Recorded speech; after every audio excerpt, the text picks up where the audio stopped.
Muy buenas tardes a todos. Bienvenidos a esta convocatoria. Gracias, ¿verdad?, por la asistencia. El día de hoy tenemos un tema de lujo que viene a ustedes gracias a la Comisión de Riesgo de Crédito de Mercado y Liquidez.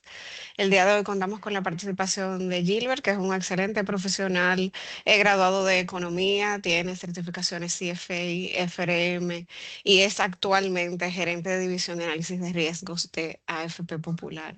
Gilbert, buenas tardes. Buenas tardes, Rosa. Buenas tardes al público. Realmente agradecido de esta oportunidad de ir teniendo este conversatorio más que una presentación, aunque sí tenemos una presentación y va a tenerse poco, pero la idea es que podamos conversar un poquito de este tema, que es un poquito interesante. Realmente el tema de los modelos de consolidación de riesgo financiero, que son los modelos de VaR que vamos a estar viendo. ¿Cómo funcionaría en un escenario de la liquidez local, que es prácticamente lo que hacemos mención, que es de una iliquidez parcial del mercado? No sin más preámbulos, entonces aquí les voy mostrando lo que Adelante. le traen el día de hoy. Como lo tengo, Solamente, sí, perdóname que te interrumpa, quiero solamente hacer la puntualización de que tenemos en las preguntas de Q&A, vamos a tener un espacio tal vez de 10, 15 minutos al final de tu presentación para que ujú, todos puedan enviar sus preguntas mientras vas desarrollando la presentación y con mucho gusto al final de la sesión yo les colaboraré con esa parte. ¿De acuerdo? Adelante. excelente. No, señores, el tema de hoy, como lo habíamos titulado, es implementación de modelos de valor en riesgo. Y aquí los dos modelos que hacemos referencia, VaR y Expected Shortfall o Expected Loss, en mercados con baja liquidez, o otra forma como decirlo, y liquidez parcial. Y vamos a ir entendiendo un poquito este proceso. Entonces, antes de entrar a los modelos de riesgo, que aunque lo vamos a mencionar y vamos a dar una pincelada de los tipos de modelos de VaR que hay, ventajas, desventajas, con los modelos también de Expected Shortfall o Conditional VaR, vamos a ir entendiendo para qué es la finalidad que estamos utilizando estos modelos. Y me imagino que ya la mayoría de ustedes están en el sector financiero, llámese la banca, puesto de bolsa, AFIS. La idea de la gran mayoría seguramente es cómo nosotros podemos implementar estos modelos en nuestro mercado. Esto es prácticamente cuando hacemos referencia a la baja liquidez, estamos referenciando en cierto modo a nuestro mercado. Bueno, lo primero que tenemos que ir definiendo es cómo modelos de valor de riesgo. Y es, primero, debemos identificar cuáles son los drivers que mueven el riesgo de mi portafolio, que es prácticamente el ejemplo que vamos a ver. Y es lo que llamamos los factores de riesgo. Los factores de riesgo son esos drivers que son lo que afectan la valoración de mi portafolio. Entonces, ¿cuáles son esos factores de riesgo? Pues, poniendo ejemplo, aquí a gran medida lo que vemos en nuestro portafolio son bonos de renta fija, específicamente bonos gubernamentales, aunque hay una buena exposición en bonos corporativos, pero en cierto modo estos no son todos los ejemplos exhaustivos, pero creo que aquí acaparamos la gran mayoría de los riesgos a los cuales ustedes se van a enfrentar, siendo el principal riesgo de tasa de interés. Créame que yo sé que la gran mayoría tiene que estar monitoreando esto en sus portafolios de inversión, que son los movimientos paralelos y no paralelos de la estructura intertemporal de tasa de interés. Lo vemos en moneda local, pero también lo vemos en dólares, que uno de los factores de riesgo también relevantes es el tipo de cambio. Ok, ¿qué nos referimos con estructura intertemporal de tasa de interés? Nos referimos a la curva de rendimiento que coloquialmente se le conoce, que son todos los puntos de tasa de interés, o para nosotros lo que es relevante, tasas de descuento en cada punto del tiempo, en un corte definido. Para dar un ejemplo, si construimos una estructura de tasa intertemporal, de tasa de interés de Banco Central, vamos a tener puntos en la curva, no exactamente un año, pero 360 días, 350, 270, un año, hasta 5 años, aunque ya tenemos títulos que están más a 4 y pico de años.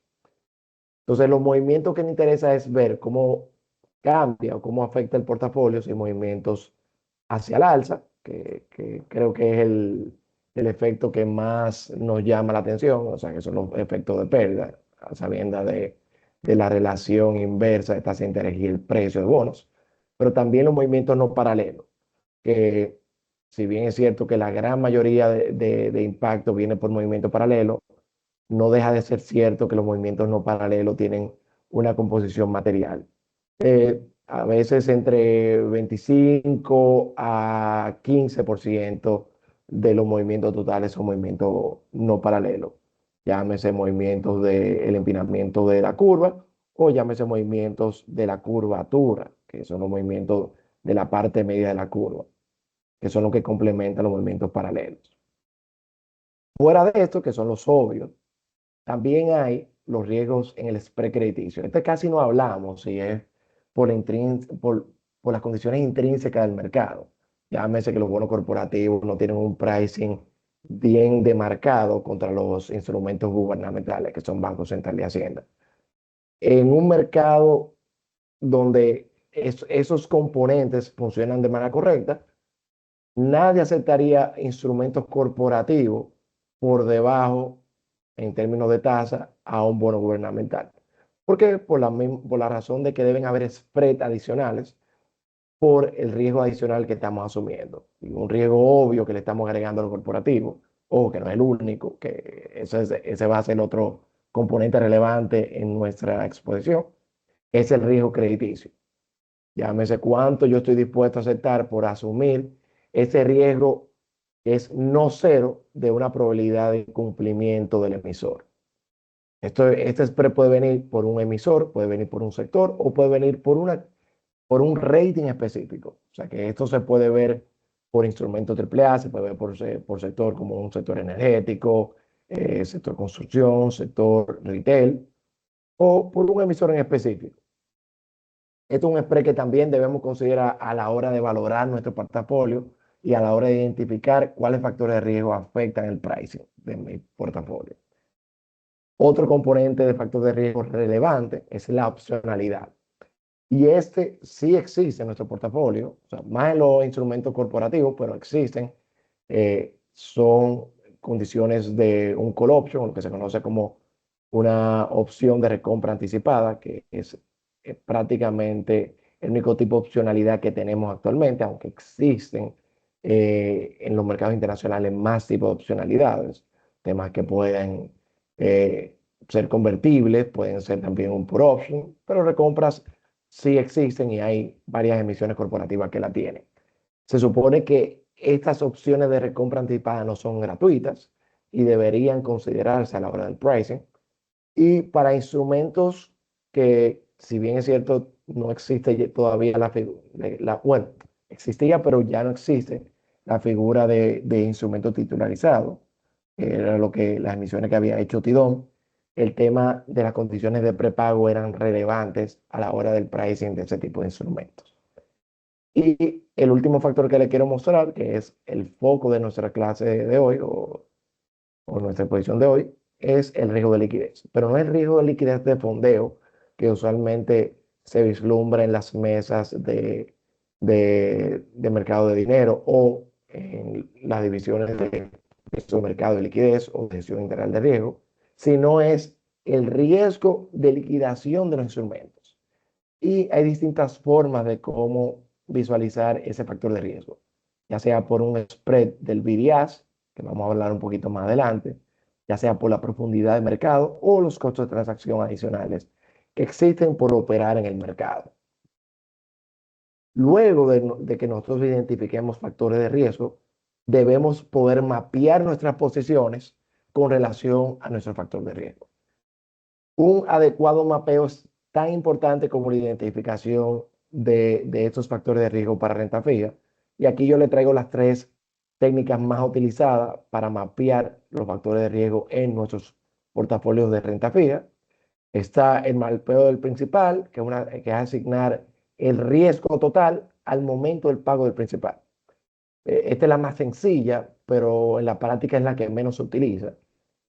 Las otras dos son dos técnicas que son bien utilizadas y son totalmente factibles, que son el mapeo por duración, que asigna el riesgo a una métrica de duración, pueden haber varias, y aquí solamente le hago mención de duración modificada, duración efectiva, pero puede ser ya por términos de DV01, que es una medida marginal de lo que es la duración modificada, solamente tomando en consideración un movimiento de un punto básico. Un dollar duration también es efectivo para condicionar este efecto. Esto lo que hace es que el instrumento en sí me dice la condición.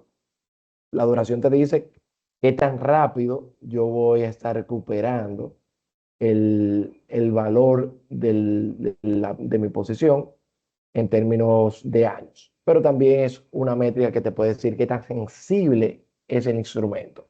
Por dar un ejemplo, un instrumento 2040, que si nos vemos en términos de vencimiento residual, diríamos, bueno, el riesgo, si lo hacemos el mapeo por principal, estamos diciendo que es un instrumento de 35 años. Pero si lo vemos en términos de duración, como esto es un instrumento cuponado que va a recibir pago de cupones a lo largo de la vida del instrumento y al final recibe el principal, realmente se va comportando en términos de riesgo de tasa de interés como un instrumento de casi 14 años o 13.5 años, give or take.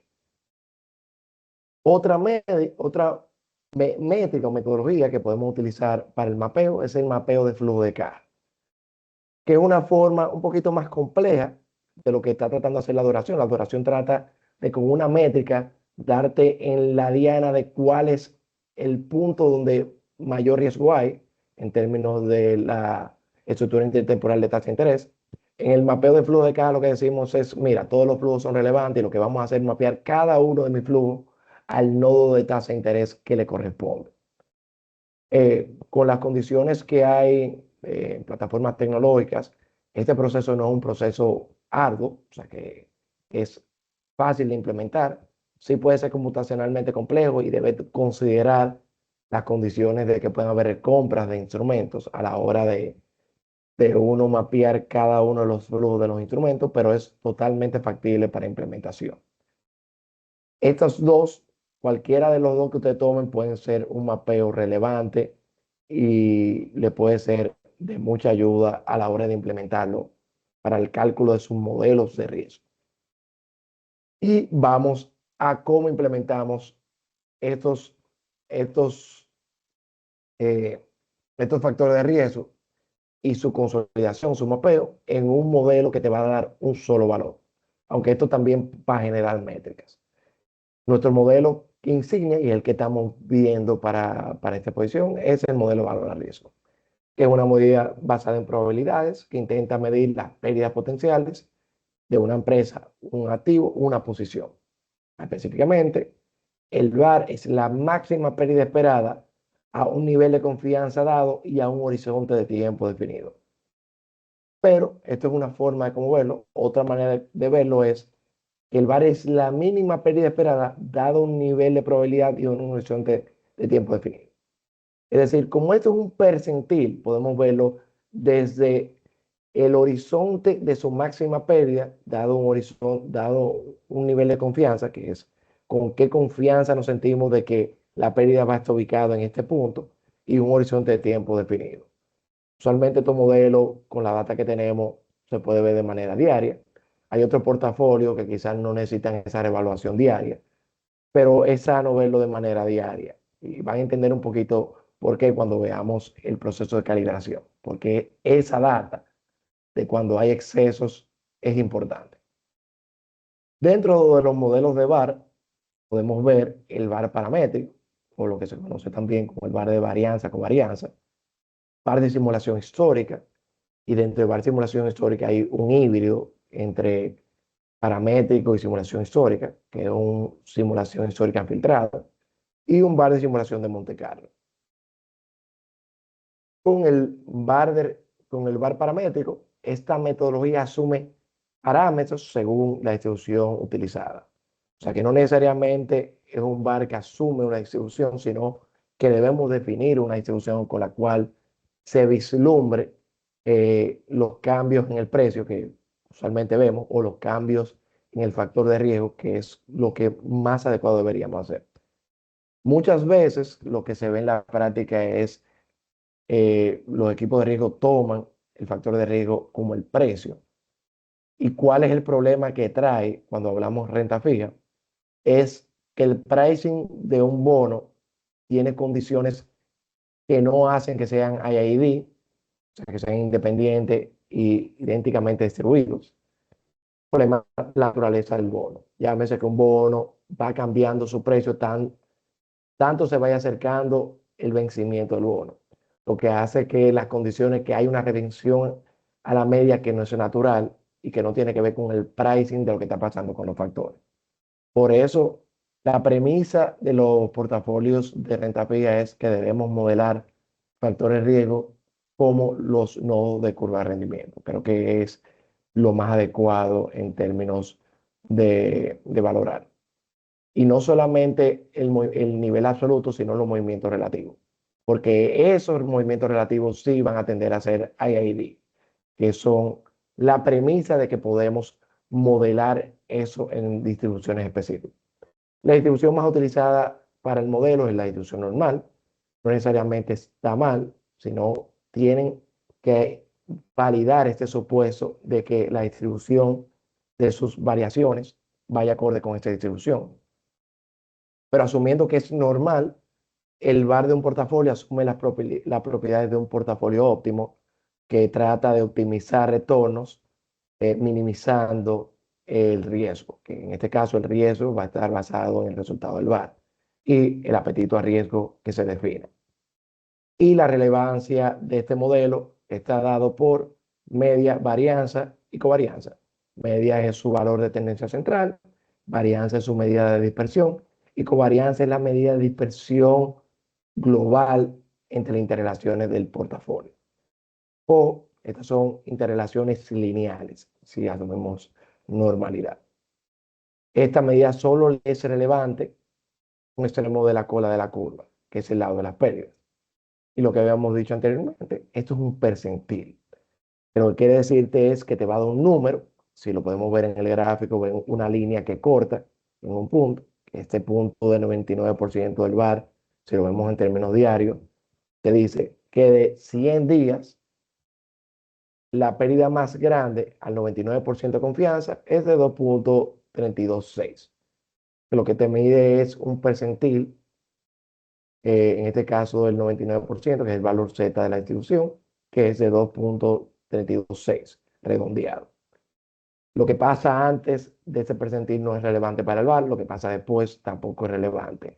Y eso es dándole una pincelada de que son las potenciales limitantes de este modelo. Y el de 95, que lo ven aquí, que es el famoso 1.645, que es a un 99 a un 95% de confianza, que en 100 de los escenarios, la mayor pérdida de 95, de los 95 días es 1.645. La fórmula paramétrica solamente para condiciones. Ven la medida de tendencia central, que es la media del P&L, que son los retornos del portafolio o del factor de riesgo, o de la combinación de los factores de riesgo con las posiciones, menos la desviación estándar, que es la métrica llevada en términos de unidades de la media, porque la varianza está en términos de desviación estándar al cuadrado, que no está en la misma unidad de medida que el PNL, multiplicado por el valor Z, que es definido por el nivel de significancia, que es 1 menos el nivel de confianza. Esto nos da el percentil de cuál es esa pérdida según el valor de riesgo normal. Ojo, y le hago esa salvedad porque es importante. Según ustedes definan cuál es la distribución relevante, su fórmula de VAR va a cambiar. Es decir, esta fórmula no es la misma que si ustedes asumen una distribución log normal, que en vez de asumir variaciones eh, porcentuales, como es el valor del día de hoy entre el valor del día anterior menos 1, la distribución log normal va a asumir variaciones logarítmicas, que son variaciones continuas. En este caso, logaritmo del valor actual contra el valor anterior. Eso puede ser dado por la división de estos valores. La fórmula del VAR se vería diferente porque tiene que asumir la distribución. Otra distribución que puede ser relevante y que evita las limitantes de la distribución normal, que puede subestimar las colas, es la distribución T-de-Stubbe, que le da un poquito más de colas a una distribución normal y a grande escala tiende a una normal. O sea que tiene características que la hacen relevantes y te da un poquito más de riesgo en condiciones que la normal no le estaría dando. O sea que le da un poquito más de masa probabilística a eventos de pérdidas que una distribución normal, solamente como referencias que le pueden servir. Tienen aquí el ejemplo de lo que sería la distribución no normal, que es lo que les mencionaba. Esto es relevante que si van a utilizar una distribución diferente a la normal, tienen que derivar su fórmula de bar para que vaya acorde con la distribución definida. Otro punto relevante es cómo podemos escalar nuestro valor a riesgo por tiempo y por nivel de confianza. Por tiempo es relevante y van a entender por qué cuando vayamos a ver qué podemos hacer con condiciones de liquidez. Y es que yo puedo llevar mi bar diario a una escala de más días. Esos días pueden representar el nivel de liquidación o el nivel de apetito que defina mi consejo. O sea que ese T lo podemos llevar a semanas, podemos llevarlo a quincenas, podemos llevarlo a meses, podemos llevarlo al año. Relevante también es el T, de definir meses, días, años, debe ser definido por días hábiles. Para el diario, obvio, o sea, un día, pero para meses, los días laborables no van a ser 30 o 31 días, sino probablemente alrededor de 20.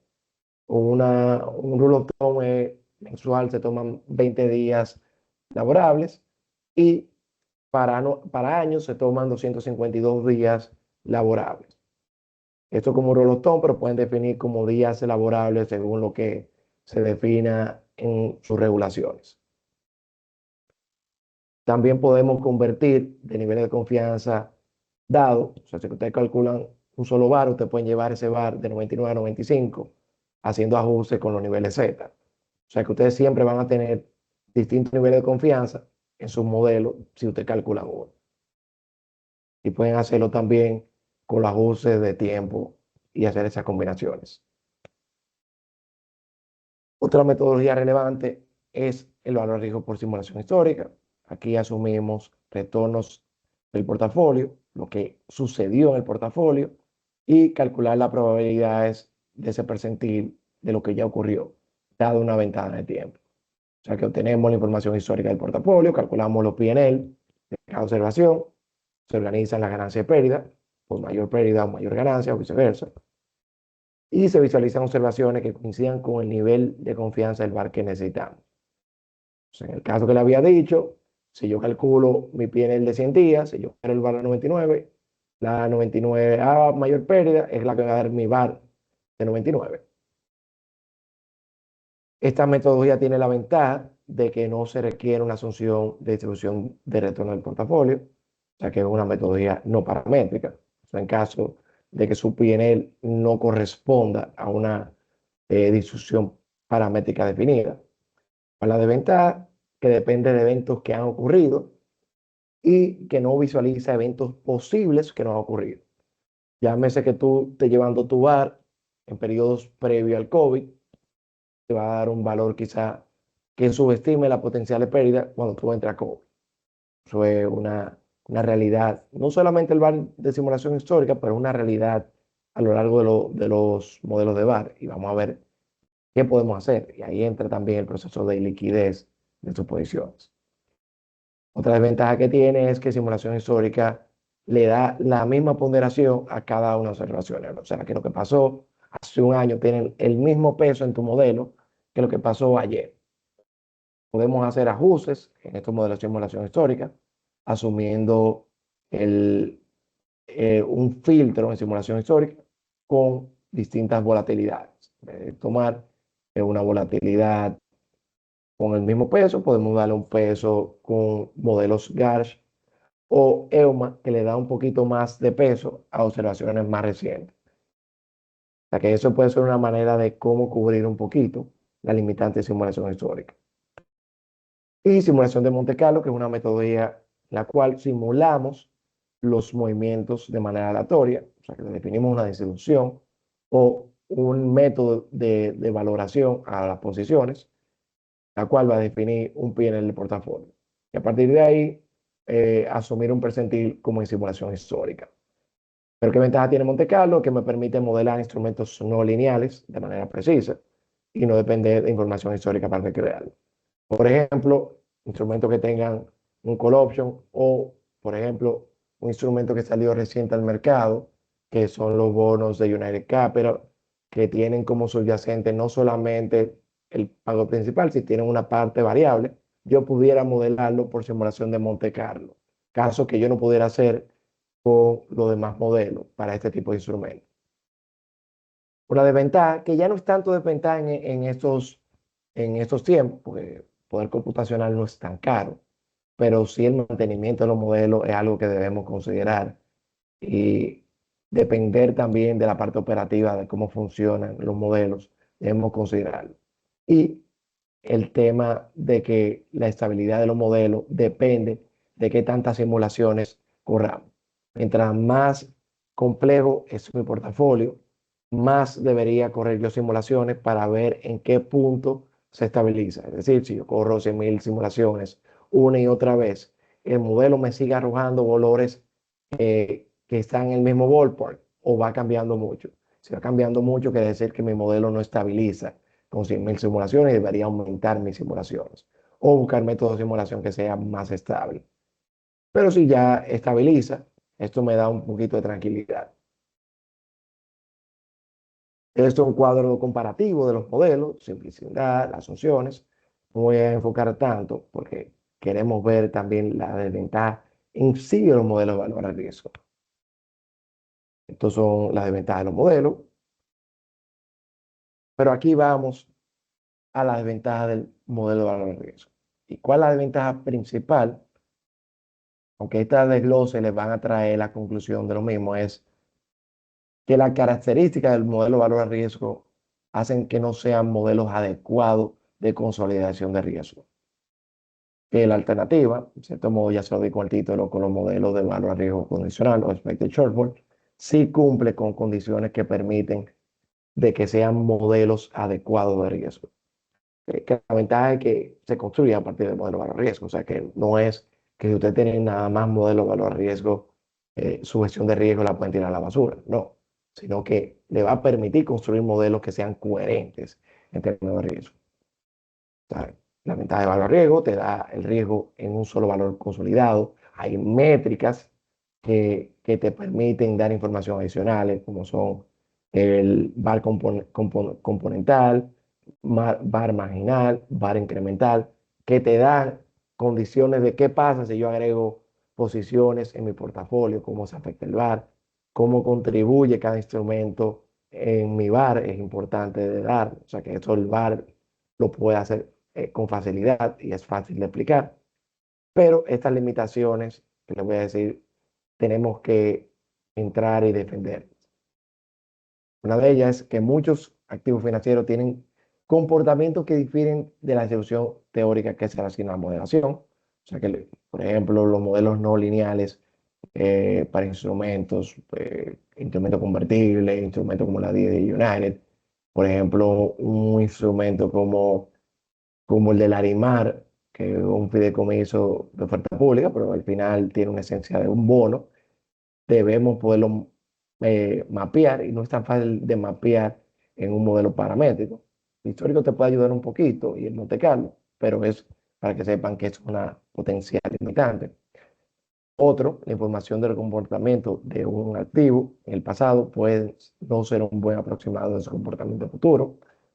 Es decir, que las volatilidades de correlaciones pueden cambiar abruptamente en el tiempo. Aquí lo importante no es que cambien, es que cambien repentinamente y de manera material. Y ese es uno de los componentes en el cual el riesgo de liquidez te puede afectar en ambos componentes. Un tercer punto es que el modelo puede caer en momentos de crisis.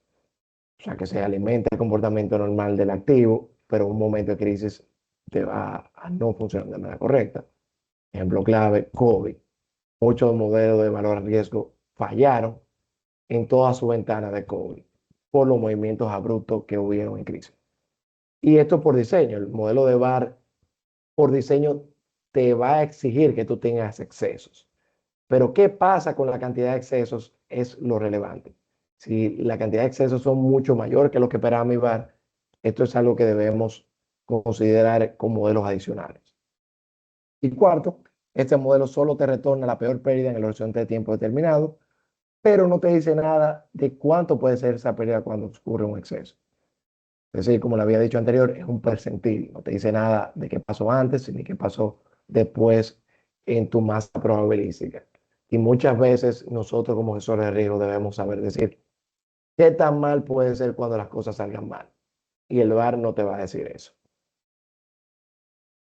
Estos son ejemplos de empresas que tienen modelos de VAR y lo llevan. Y son ejemplos de empresas no financieras que te dicen, y muchas veces tenemos que definirlo en la nota de los estados financieros, cómo lo hacemos con relación a nuestra metodología y cuáles son los factores relevantes que afectan mi, mi riesgo de mercado. Estas son cosas que deberíamos hacer en nuestros estados financieros. Cola también tiene otro modelo con simulación histórica y son Microsystems, uno de Monte Carlo. Entonces, como le había dicho, el modelo de valor a riesgo en sí no te define como una medida coherente. ¿Por qué? Porque puede ser que mi modelo, por las condiciones que tiene, media, vamos a hacer con el paramétrico, media, varianza o varianza, yo puedo tener escenarios donde mi VAR total sea mayor que la suma de sus partes, que en un concepto de, de optimización de portafolio sería incoherente. O sea, pudiéramos tener eventos de pérdida que son mayores en conjunto que la suma de sus partes. Que en un modelo coherente eso no es posible. O sea, que la mayor pérdida debería ser la suma de sus partes, donde asume que no hay un efecto de diversificación, es decir, que la correlación de cada uno de los activos es uno, es decir, que los activos se comportan de manera equitativa. Debería ser tu peor escenario de VAR, pero en el VAR es posible que tú tengas escenarios donde el conjunto sea mayor. Solamente para que sepan de que esto es una potencial violación y lo que hace que el modelo sea incoherente como una medida de riesgo integral. Pero lo positivo es que tenemos un primo hermano del modelo de valor de riesgo, que sí es una medida coherente, el cual nunca vamos a tener esta situación, que es el modelo de valor de riesgo condicional o también conocido como expected shortfall o también conocido como expected tail loss. Cada uno explica lo mismo.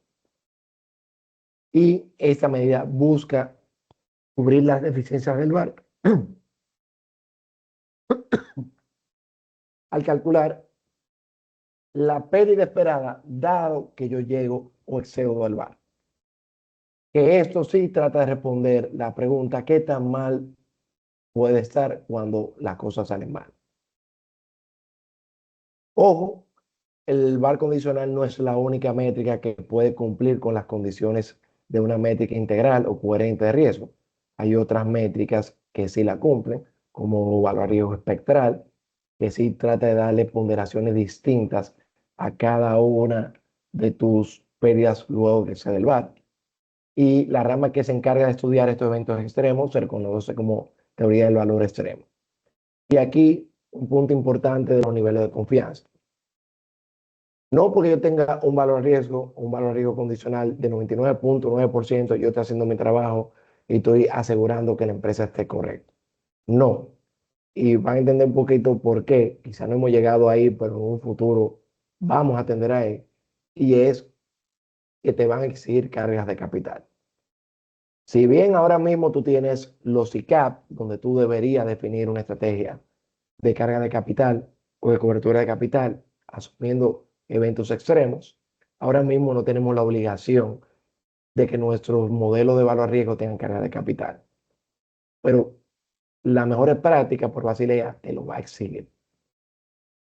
Un punto importante es que Basilea, dado lo que he dicho, de que valor a riesgo no es una medida coherente de riesgo, se ha movido ya a métricas de expected shortfall como las métricas coherentes en tu carga de capital de riesgo del mercado. Solamente para que sepan que no estamos ahí, pero vamos a llegar ahí en términos regulatorios.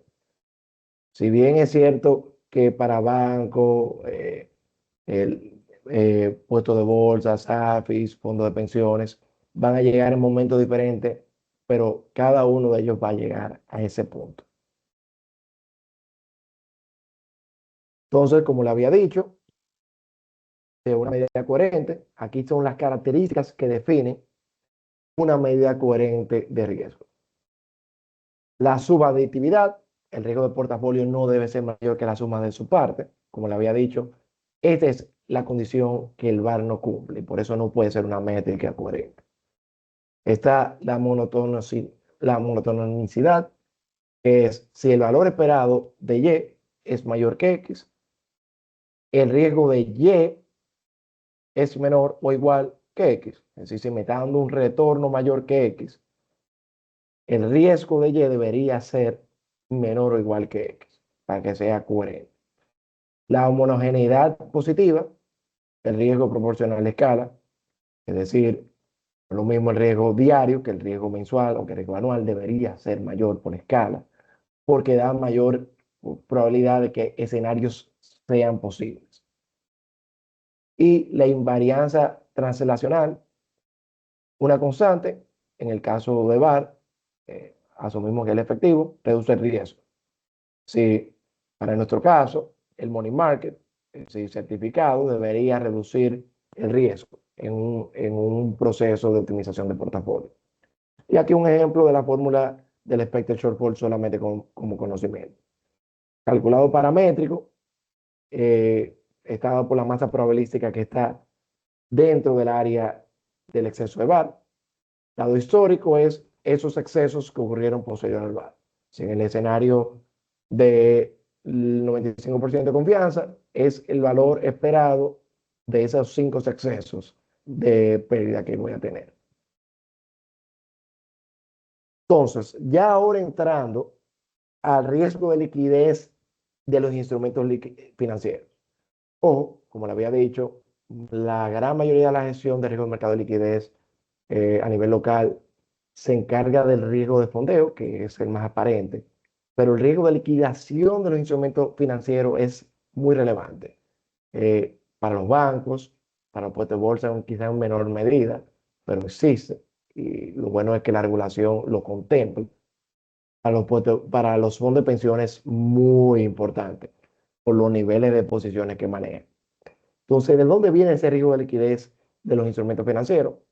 Proviene de la estructura del mercado, OTC o bursátil, es decir, cómo se transan los instrumentos, cómo operan los mercados OTC o bursátil. Por ejemplo, los fondos de pensiones no pueden operar fuera de la bursatilidad, con lo cual OTC no es relevante en su P&L, pero sí debería ser relevante en visualizar la gestión de riesgo. Pero lo que también te quiere decir es que hay una gran masa de OTC que no está pasando. Es decir, los fondos de pensiones no están operando ahí que te pueden cambiar la estructura de precio y viceversa. O sea, lo que pueden estar transando los bancos en OTC no lo van a estar mostrando de manera bursátil.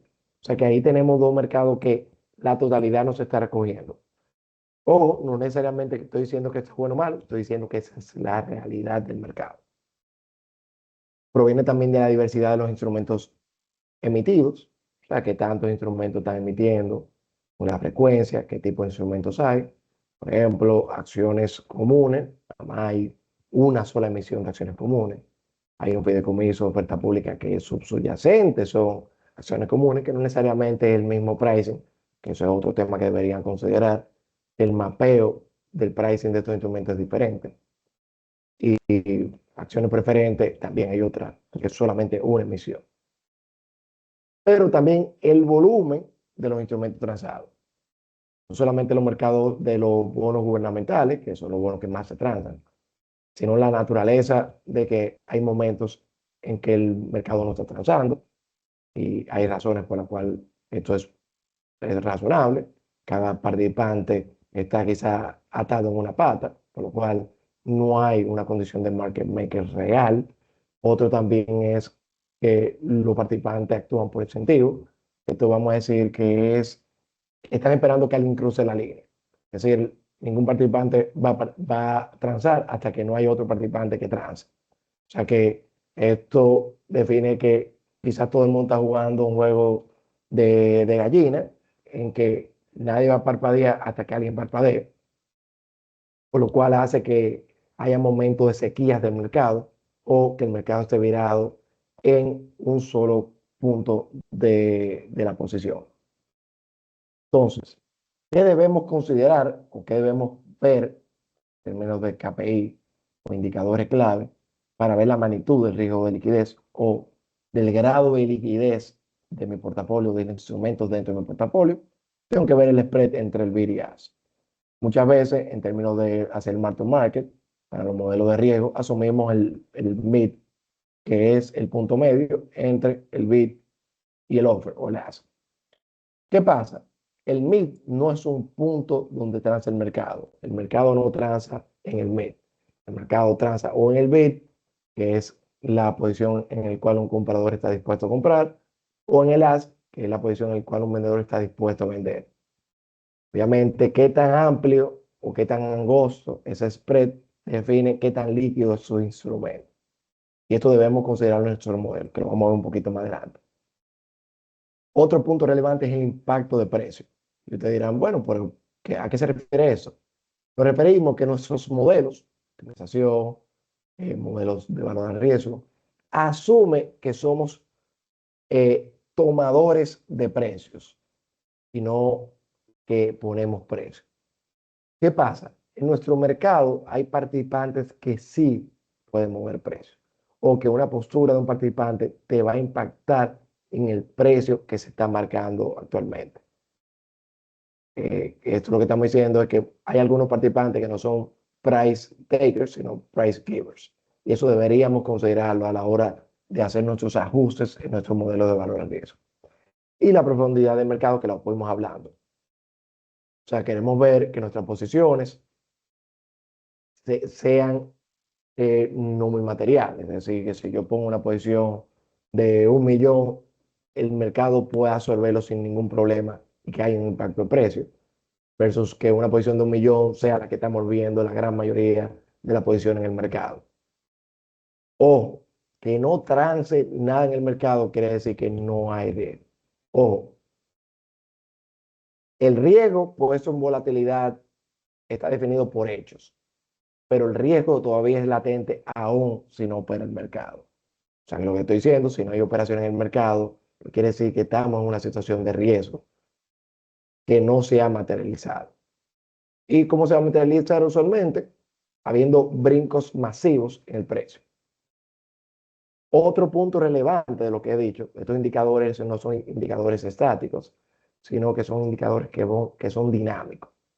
Es decir, empeora el mercado estresado, o sea, cuando hay poca liquidez, eso empeora todas estas condiciones que le fui mencionando y afecta más a instrumentos con tasa de interés baja o un plazo largo, que lo podemos decir que si ustedes están haciendo reclasificaciones en su portafolio para hacer market to market próximamente, probablemente usted lo tire en el bucket de instrumentos mantenidos de vencimiento o, como se conoce, instrumentos de costo amortizado. O, que vuelvo y digo, esto no quiere decir que el riesgo se elimina, sino que lo que estamos representando que nuestra estrategia de negocio es que yo voy a quedarme con hold to match del instrumento. Pero no quiere decir que yo no siga viendo cómo se mueve el precio. Relevante para los bancos, uno de los puntos importantes de la quiebra del Silicon Valley Bank fue que su cartera mantenida de vencimiento estaba muy underwater. Y esto se vislumbró y los participantes del mercado actuaron de que, mira, él está montado en un paquete de pólvora. Y muchas veces esta cartera también la utilizaban para poder hacer repos o para balancear su gestión de ALM. Y lo que está pasando es que no están haciendo en absoluto una gestión del M, sino que están aprovechándose de que las condiciones de mercado de tasas bajas iban a persistir en eternidad. Y la gestión de riesgo no viene con premisas de que debamos viendo, tenemos que actuar, debemos seguir monitoreando y comunicando las condiciones de los P&L, aún si no pensamos vender las posiciones. Entonces, ¿cómo cuantificamos estas métricas o estos KPI que definimos? Para los spreads de Viriat podemos tener modelos de estos spreads en el cual vemos posiciones o posturas que se colocan en la bolsa o en cualquier rueda que se transa en bolsa y podemos tomar como proxy el costo de liquidez. Bloomberg también te puede ofrecer temas de Viriat.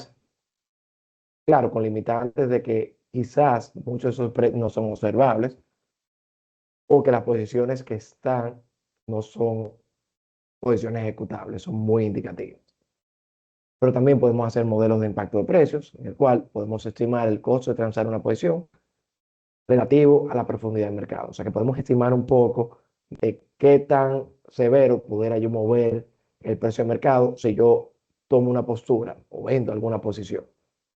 También podemos tener modelos de opción teóricos que permiten valorar la liquidez como una opción de look back. ¿Sí? Son estrategias de opciones reales que podemos aplicar en términos de la liquidez o el costo de transacción de los instrumentos. Pero también podemos ajustar la liquidez en las tasas de descuento.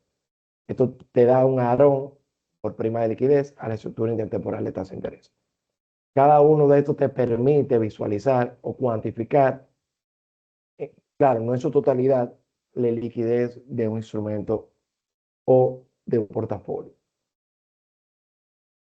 Entonces, ¿cómo incorporamos la liquidez en nuestro modelo de riesgo? Que creo que es la pregunta del millón de dólares. Deberíamos, pasos relevantes, ajustar choques de factores de riesgo para reflejar mayores spreads del BDAS o un mayor horizonte de liquidación. Como le había dicho, en el proceso de que podemos ampliar los horizontes de liquidación.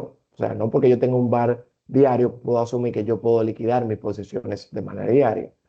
Yo pudiera asumir horizontes de liquidación mayores, que lo que me está diciendo es cómo yo puedo liquidar mi posición sin afectar el precio de mercado. O sea, ¿qué tiempo me permite yo poder liquidar mi posición en su totalidad sin yo incurrir en una pérdida por cambio en el precio por yo estar pactando esa operación?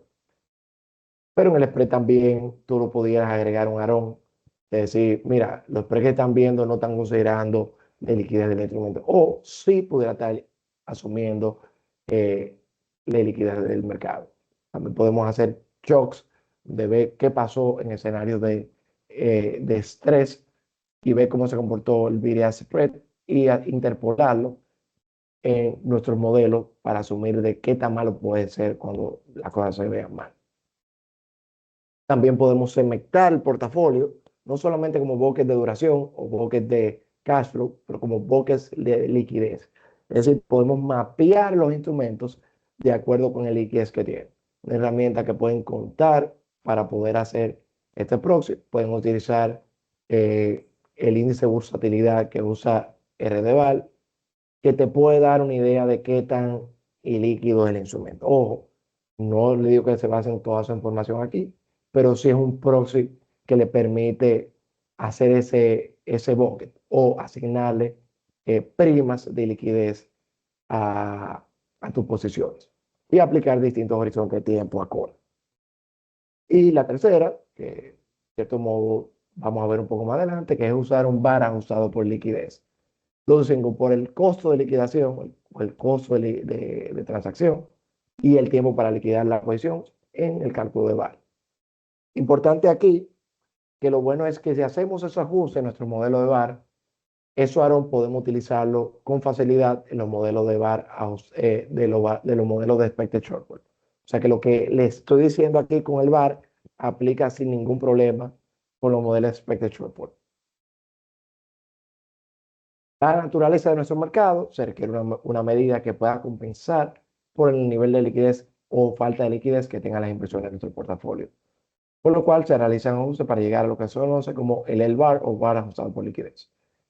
Es importante entender las fuentes de liquidez relativas al mercado de nuestras posiciones. O sea que le fui mencionando, pero aquí te lo pongo explícito, que el tipo de efectos de liquidez pueden ser exógenos. Si nuestra posición es lo suficientemente pequeña relativa al mercado, podemos determinar que el spread, diferencia entre las posiciones de compra y de venta de un activo, está determinado exógenamente. O lo que quiero decir que nosotros somos price takers en el mercado. O sea que para un participante de mercado que no es un participante sistémico, un modelo exógeno de spread pudiera ser bien relevante. Pero para participantes con condiciones sistémicas, eh, probablemente tengan que hacer estos ajustes con los modelos endógenos. Si nuestras posiciones son lo suficientemente grandes, estas pueden influenciar el precio del activo. Dado que ese riesgo es afectado por la institución, es preciso entender la sensibilidad de nuestra postura al cambio del precio del activo. O sea que debemos saber qué tan sensible es el precio del mercado a los movimientos de mis posiciones. Y hay modelos endógenos que permiten hacer eso. Entonces, ¿cuáles son los retos de crear un modelo del VAR? Debe ser fácil de implementar. Debe ser transparente en términos de asunciones o de los supuestos. Esto va a ser relevante, que es algo que no hemos comentado, pero estamos dejando al final, el proceso de gobernanza y documentación, que son tan importantes como la creación del modelo en sí. Y que el modelo debe ser compatible, es decir, que las distintas dimensiones de liquidez puedan combinarse para el cálculo en el efecto total. Y hay dos formas que le estoy trayendo, que son asumiendo que el efecto es exógeno, un spread constante, o con spread exógeno. O vamos a decir que es el ARON variable del VAR. Es un spread constante, es muy sencillo de implementar, pero no es muy complejo ni te da mucha información sobre la naturaleza de la liquidez. Un spread exógeno que se incluya como un ARON al modelo de VAR, sí te da un poquito más de relevancia, asumiendo que mi variable relevante es el spread de liquidez, que es el spread bid-ask. O un punto importante es que yo pudiera tener niveles de confianza distintos para determinar mi costo de liquidez o costo de transacción por el spread y en el mismo modelo de VAR. O sea, que sepan que pueden variar. O pueden simplificarlo y decir que ambos tengan el mismo nivel de confianza. O solamente para que sepan que estos son independientes, no porque utilizando un VAR a 95, mis condiciones de costo de liquidez debería ser 95 también. Yo debo considerar también que me agregue información. Y es porque hay un trade-off entre si yo pongo un alto grado de confianza, que puede ser que yo esté dejando poca información de exceso que no puedo analizar. Eso me limita para saber qué pasa cuando las cosas salen muy mal. O yo pongo un nivel de confianza muy bajo, sí, voy a tener muchos excesos que me van a permitir yo mapear, pero también pudiera estar eh, subestimando y quizás poniendo poca carga de capital en mi empresa o mis posiciones. O sea, eso es un trade-off que debemos asumir y debemos tantear, obviamente con las calibraciones, para saber con qué nos sentimos cómodos. Entonces, el proceso de calibración viene por nuestras pruebas retrospectivas. Y es lo que nos va a responder la pregunta es, ¿este modelo adecuado? ¿Es este modelo consistente con la realidad? Y por lo cual debemos gestionar procesos de pruebas retrospectivas, pruebas de estrés que complementan nuestros modelos base y revisión independiente y supervisión. Llámese las gestiones de un área de riesgo de modelo, una gestión de auditoría, una gestión de revisión constante de documentación y de preparación frente al regulador que también va a usar estos procesos. El backtesting busca verificar que los resultados actuales sean consistentes con las proyecciones. Esto compara las proyecciones históricas con el valor realizado y este proceso nos muestra nos informa sobre si el modelo está correctamente calibrado, permite la utilización de modelos internos en cuanto a modelos aprobados por regulador. Realmente no tenemos estas condiciones, todos los modelos que se usan de manera regulatoria son los definidos por regulador, pero para los modelos ICAP te van dando ya salvedades de si estos modelos son adecuados. Y es requerido para los cálculos de carga de capital por riesgo de mercado. Obviamente no tenemos salvedad, porque muchos de los modelos de carga de capital están definidos por regulador, pero si en un momento entran modelos internos, estos sí van a requerir que sí hagamos esa carga de capital. Aquí, solamente para darle un ejemplo de prueba retrospectiva, está la famosa prueba de Coupier, que lo que mide es que los excesos que defina mi VAR estén dentro de un rango razonable de probabilidad.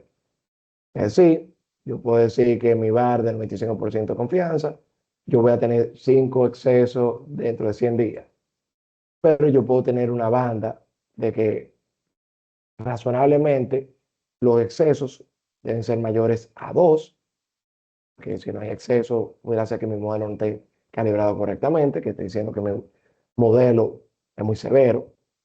Y eso, aunque te dirán, bueno, pues eso es positivo. No, pues yo pudiera estar costándole plata a mi empresa, porque yo estoy sobrecargando de capital mi posición. Lo que quiere decir que yo no estoy entendiendo de manera correcta mi riesgo, o que mis modelos no representan de manera fidedigna el riesgo que está asumiendo la empresa. Que esto es algo que también es malo. Pero también que tenga más exceso de lo esperado es malo, porque puede decir que mi modelo es muy laxo y yo esté subestimando mi carga de capital.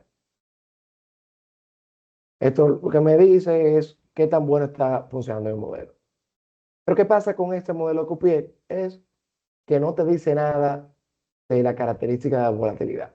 Me dice, mira, el modelo está adecuado, pero pudiera ser que mi modelo tenga un problema dada la característica de la volatilidad. Una de las características de la volatilidad relevante es el proceso de independencia de mis excesos. ¿Y cómo yo puedo cubrir con esta parte? Con un modelo condicional de Christopherson. Igual como el VAR y el VAR condicional, el modelo de Christopherson te separa las condiciones de que si el modelo está bien adecuado, que no tenga más excesos, los excesos adecuados, pero también que los excesos sean independientes. Y una característica de la volatilidad es que la volatilidad es persistente. Probablemente un evento de alta volatilidad es seguido por otro evento de alta volatilidad, que un modelo de Coupier no te va a recoger ese efecto. Solamente te va a decir, ah, mira, tuviste tres excesos, pero no te digo que los efectos fueron uno detrás del otro. El modelo Christopherson sí te puede recoger eso. Y tú pudieras fallar la prueba de Christopherson, aún aprobando la prueba de Coupier. Y es porque tú pudieras romper con la hipótesis nula de que los excesos no están relacionados. Ambas te dan informaciones relevantes. O hay más pruebas retrospectivas, inclusive pruebas retrospectivas enfocadas al expected shortfall. La práctica tú pudieras solamente probar con el valor a riesgo y asumir que el modelo de expected shortfall está funcionando correcto, pero hay condiciones o hay puntos encontrados en la literatura donde pudiera tú tener una prueba independiente de expected shortfall. Entonces, ya para ir concluyendo, ¿qué dificultades tenemos para implementar esta liquidez en los modelos de riesgo? Porque, ojo, son puntos que pudieran considerar, pero de igual manera tú no vas a tener la panacea, y es que la profundidad del mercado puede desvanecer en estrés. O sea, sabemos lo que pasa en nuestro mercado, y tú puedes tener eventos donde no pase ninguna operación, o que tú puedas tener ventas en remate, donde tu modelo de valor de riesgo no va a estar funcionando de manera correcta. Sepan lo que esto va a ocurrir. El expected shortfall va a mejorar un poco, pero lo ideal es que podamos implementar modelos de prueba de estrés que complementen eventos como esos. Otro punto de dificultad es que los spreads de BDAs pueden ampliarse dramáticamente y de un momento a otro, invalidando los supuestos históricos. lo que ustedes pueden considerar como brincos o jumps a nivel estadístico, lo que puede hacer que tu data no sea IAD continua, que es lo ideal para la estimación de los modelos. Hay ajustes que se pueden hacer, pero sepan que eso le puede pasar en la data. Otro punto relevante es que se puede borrar el efecto de riesgo de liquidez y riesgo de crédito. O sea que lo que puedes asumir que es un spread crediticio es realmente un riesgo de liquidez o un spread de liquidez o viceversa. Lo que hace que tu attribution de riesgo o de risk budgeting no sea fácilmente leíble. Eso es un punto relevante. Otro es que el evento de crédito puede desencadenar una crisis de liquidez y viceversa. Esto es algo que deben considerar en sus modelos de pruebas de estrés. La interrelación de los riesgos deben considerarlo. Si no lo hacen, lo que están teniendo es silos. Si, mira, yo le expliqué estrés a mi modelo de riesgo de mercado y le sumé una prueba de estrés de mi modelo de riesgo de crédito y eso es mi ICAP. No, porque tú pudieras tener un efecto mayor cuando tú combinas ambos efectos y tú no sabes cuál es el driver que causa tu efecto de crisis. Por eso es importante de ver cómo lo interrelaciona. Y que la prima de liquidez pueden confundirse con el precrediticio, que es una composición de las interacciones de aquí arriba.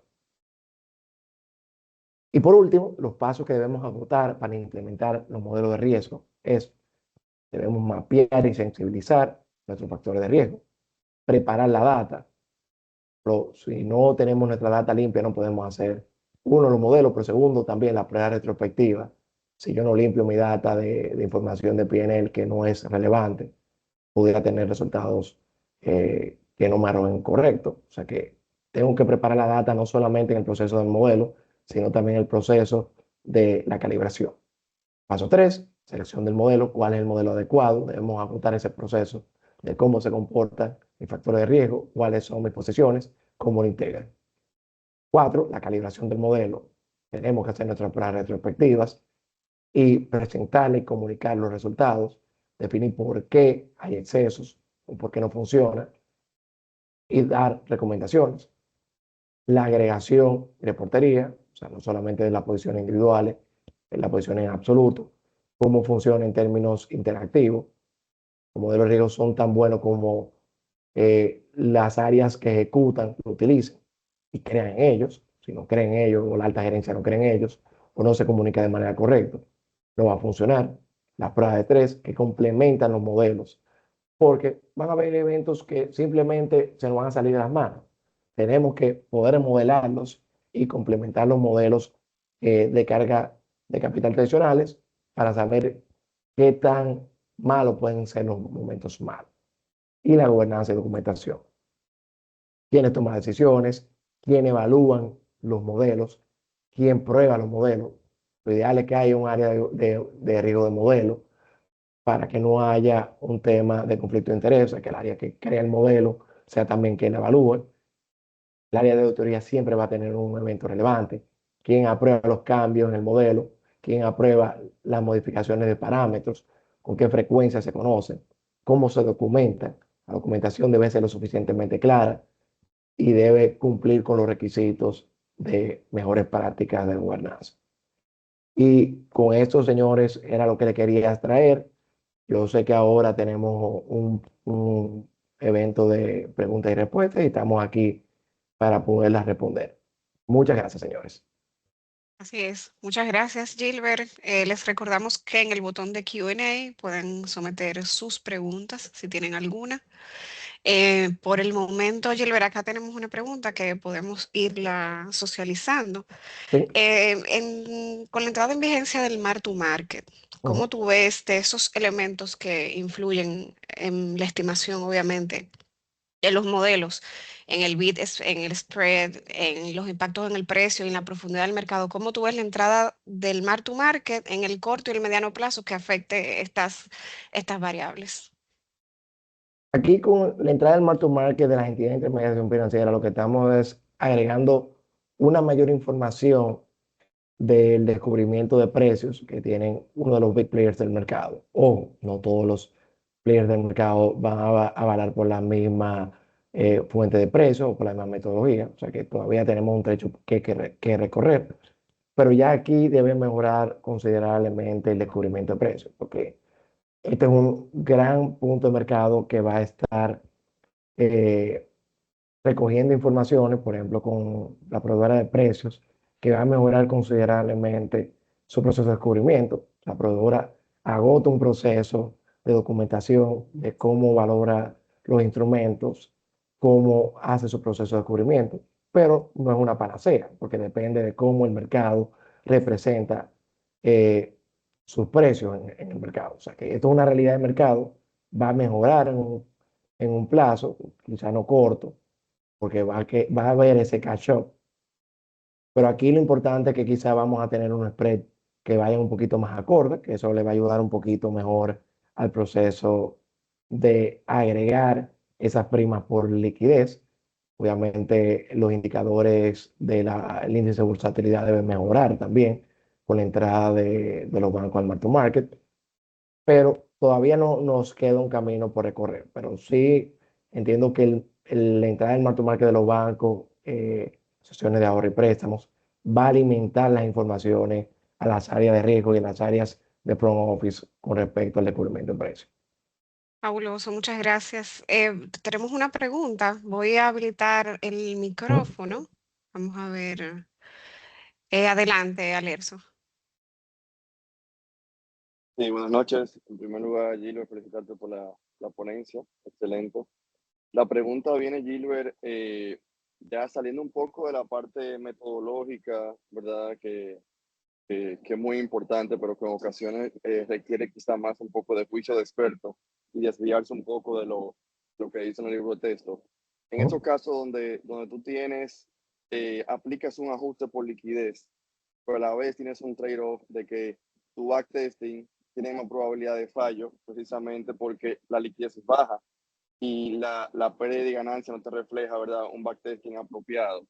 Entonces, ¿cómo tú recomiendas esos casos donde los risk managers tienen que ya aplicarse y otro tipo de técnicas de ver variables quizá alternativas que sí reflejen más realidad del mercado para poder sustentar ante su comité de riesgo el por qué ese nivel de VAR todavía no está sobreestimado, sino que lo que viene detrás de una condición puntual del mercado? Y te pongo un ejemplo. Si pasa en el periodo, por ejemplo, 2021, que tú sabes bien que las tasas estaban muy bajas y la volatilidad pues, también estaba muy baja, tú haces un backtesting de ese periodo y llevas entonces una calibración 2022, tú vas a ver que te va a fallar jugar en el 2022. Pero tú sabes bien que por tema de reversión a la media y eso, la probabilidad era alta de que la pérdida fuera mayor en periodos posteriores. ¿Cómo tú, como gestor de riesgo, aplicas el juicio de experto para tener el olfato más allá de lo que te dice un modelo? ¿Mm?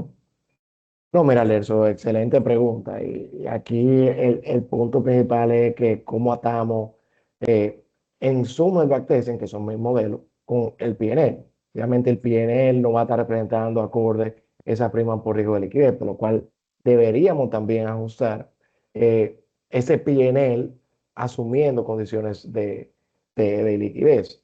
Claro, ahí tú tienes también el abogado del diablo, es como que, mira, le estoy sumando a esto para yo quedar bien con el modelo de backtesting.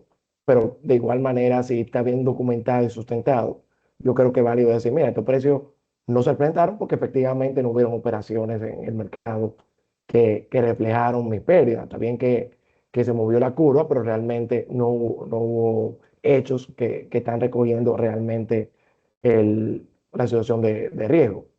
Claro, hay modelos alternativos y creo que ahí las herramientas de Machine Learning que permiten arrastrar esas informaciones que quizás no son de modelos tradicionales, que nos pudieran ir ayudando. O sea, que podemos ir transformando las volatilidades con modelos de Machine Learning para arrastrar un poquito más el efecto de eventos que mis modelos tradicionales, aún ajustando con volatilidades GARS y EOMA, no hubieran recogido porque fueron eventos muy severos, muy repentinos. O sea que ajustando un poquito la data para yo hacer mi PNL es una manera, pero mi otra es ajustando mi métrica de volatilidad con modelos no paramétricos de Machine Learning que pudieran recogerme ese efecto, aunque no son, vamos a decir, 100% explicados. Sí te pueden explicar un poquito el efecto, pero no son tan fácilmente explicados como mis modelos tradicionales.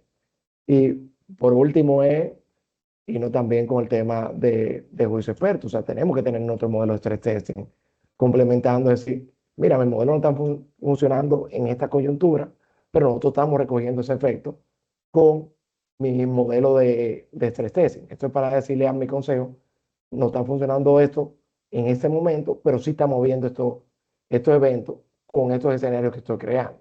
Esto para no decirle, mira, estoy atado de las manos. Algo siempre tenemos que ir mostrando y algo tenemos que comunicar sobre el hecho, aun si no recoge el efecto del mercado. Excelente, muchas gracias, Gilbert. En la cajita de Q&A tenemos una pregunta.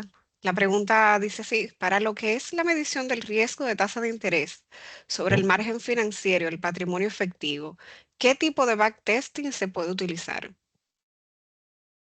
Mira, para el riesgo de balance, los modelos de backtesting que estamos viendo aquí también se puede utilizar sin problema.